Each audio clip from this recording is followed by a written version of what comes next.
Hi, everyone. I'm Emma Wagner, and this is Ceci Stuff. I'm here today with LC, and we're going to talk to you about a couple things today. One of them being the upcoming EA Sports College Football 25 video game. Also, the college football season is less than 2 months away, so we're going to highlight a couple SEC teams for you today. So, can't wait.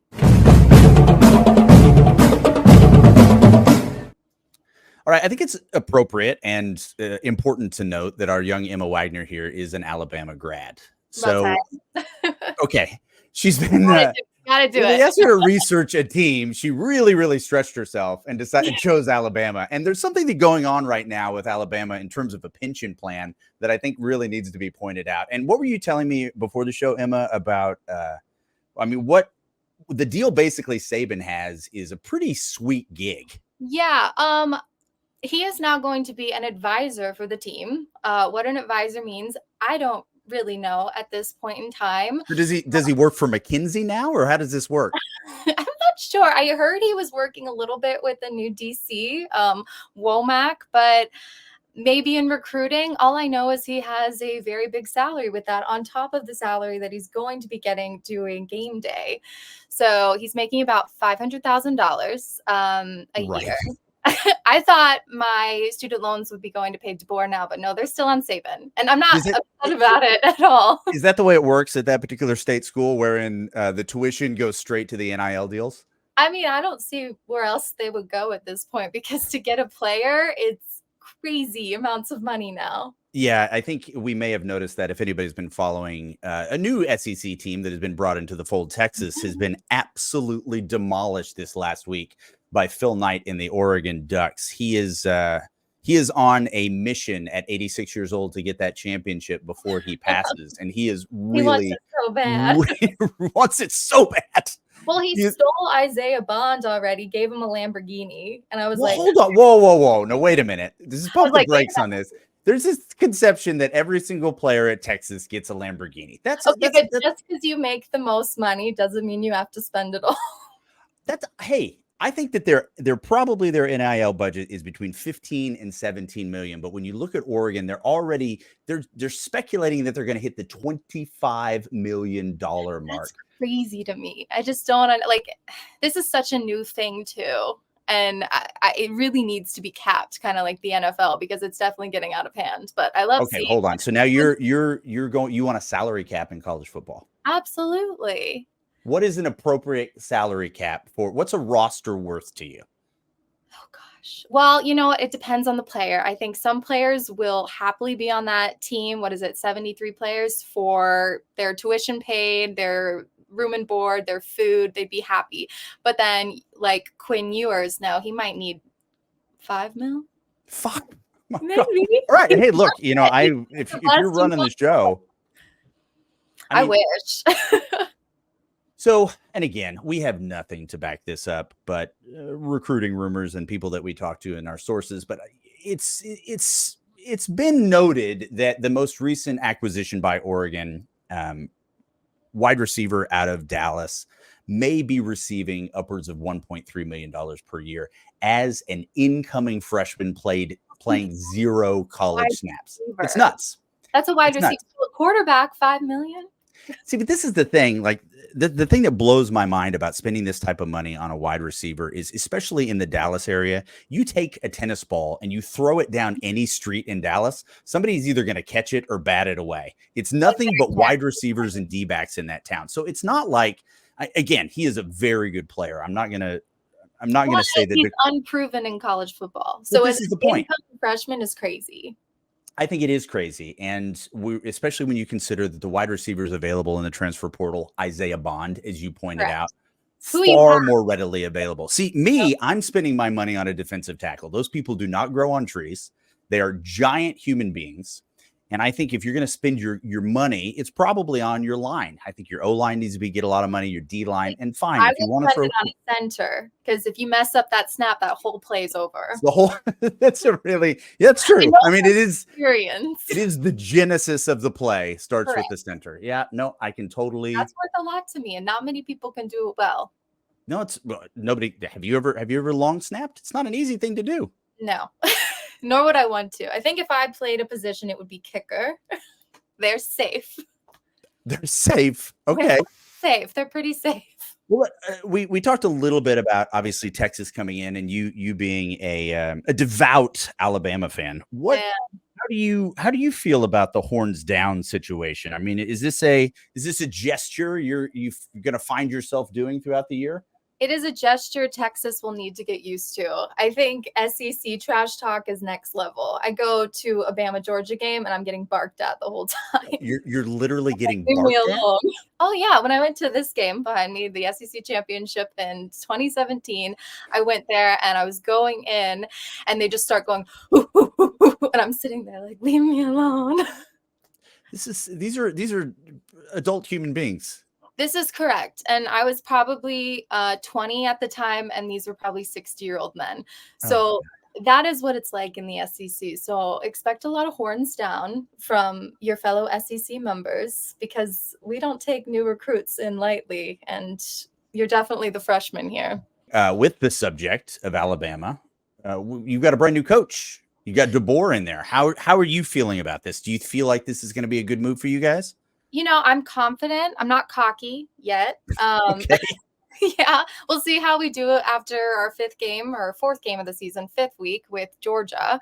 If we win that, then I might get a little cocky. But no, I think he's an excellent hire. He's proven himself. He's taken Washington, which was a pretty lackluster team, and taken them all the way to the national championship in a very short period of time. If he can do that with Washington, hopefully he can do that with Bama. He has big shoes to fill. But he is definitely a different coach than Nick Saban. And in a recent interview, Jalen Milroe actually spoke about that. He said, well, I want you to celebrate. I want you to be excited. That was a really good pass. I was like, all right, this is different. That's just changed my perspective. So this is And DeBoer talking to Milroe.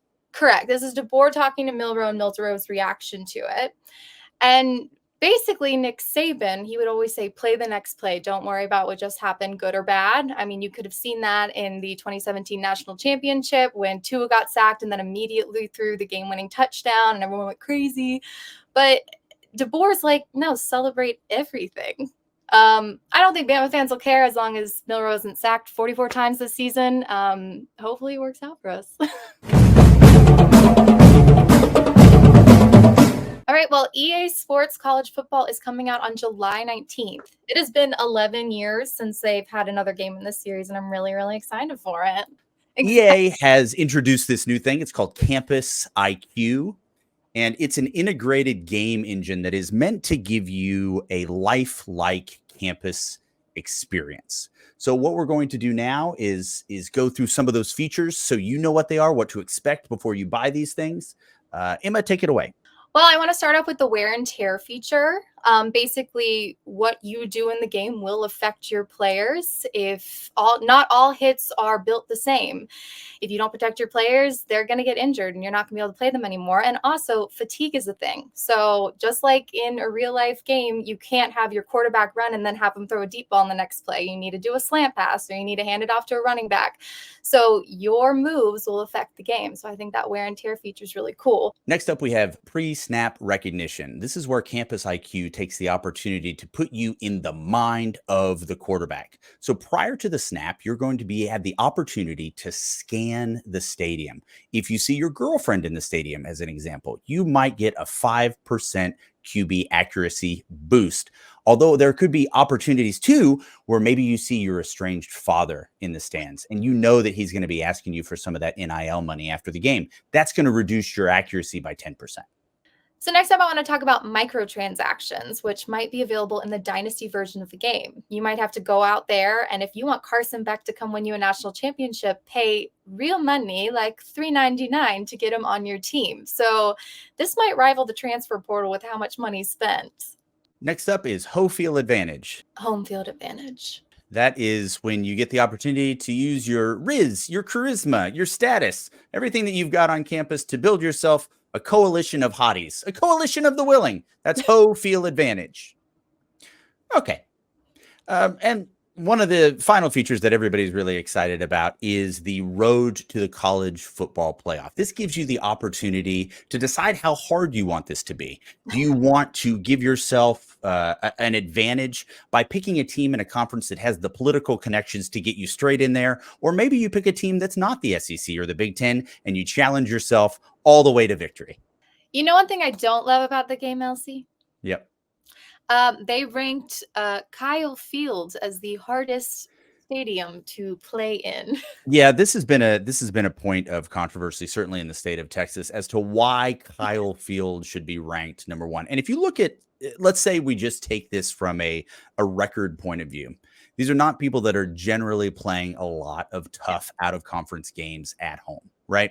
Now, obviously they're playing in the SEC, but those SEC teams are still going in there and beating them. So I'm not entirely sure why Kyle Field is ranked number one. I know you have some very passionate feelings about this. Well, I mean, EA Sports put out a list of how they got to that, and it was attendance and how many times they've won at home, etc. But I'm still sitting there and I'm like, when I think of the hardest stadium to play in college football, I immediately go to Death Valley.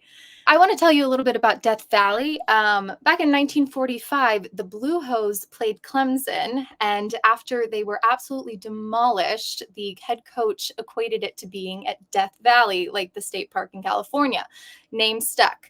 About 10 years later, in 1957, LSU played Clemson in the Sugar Bowl, won the national championship, and said, "This name is ours now." And they just took it.